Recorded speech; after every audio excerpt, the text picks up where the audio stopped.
So if we don't advance our consciousness and raise it above these natural senses, then the gates of hell will continue to prevail.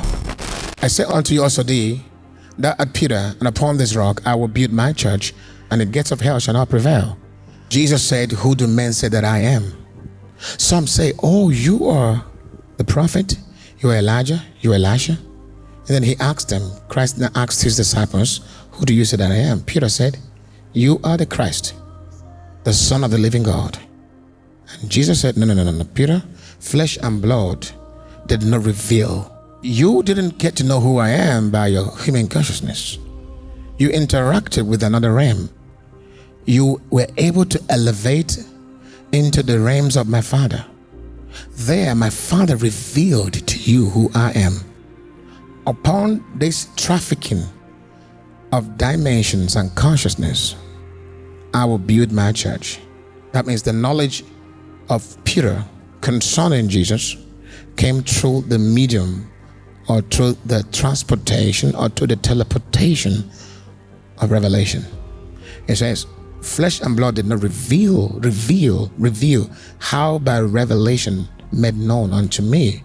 So that means there is a certain advancement in the spirit realms that gave that revelatory knowledge of who Jesus was to Peter.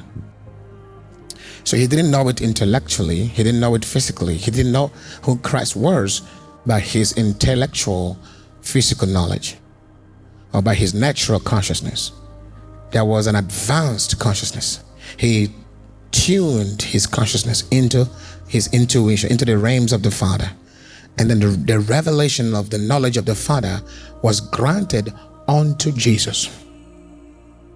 Then he says, upon this rock, upon this rock, upon this rock, I will build my church. So that's an established principle that we must begin to tune into a realm called revelation. That's why the church is very carnal.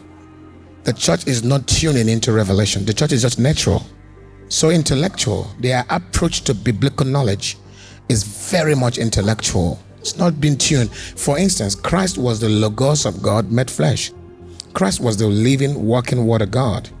But Apostle Peter tuned into something deeper than the Logos. There he received the exact express revelation of Jesus Christ. And it says, upon that rock I'll build my church, and the gates of hell shall not prevail. So if we don't advance our consciousness and raise it above these natural senses, then the gates of hell will continue to prevail. The gates of hell can get you through your feelings. The gates of hell can manipulate you and control you through your urges. The gates of hell can control you through your covetousness, through your greed, through your insecurity, through your anger, through your sickness. There are various ways. You know what? Because your consciousness is still within this natural sphere. You are still a slave and a prisoner of this natural life. Because of that, the gates of hell takes advantage of this natural world, the systems, to control your life. But when you begin to live above the systems, by ensuring that the word of God is what controls your visions, what controls your positions, what controls your confessions, your mental discipline, your imaginations, your thoughts, and you'll be amazed that you'll always be victorious. Victorious. Victorious. Victorious. Someone say victorious. Say it again, say victorious. Victorious. Being victorious is a conscious effort of living from the subconscious, living from your intuition. You just ensure that your natural consciousness is governed and controlled from your intuition, from the word of God. You enforce it.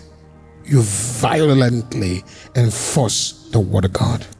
You violently enforce it, because the warfare is actually in the consciousness. You see, we war in the realm of consciousness.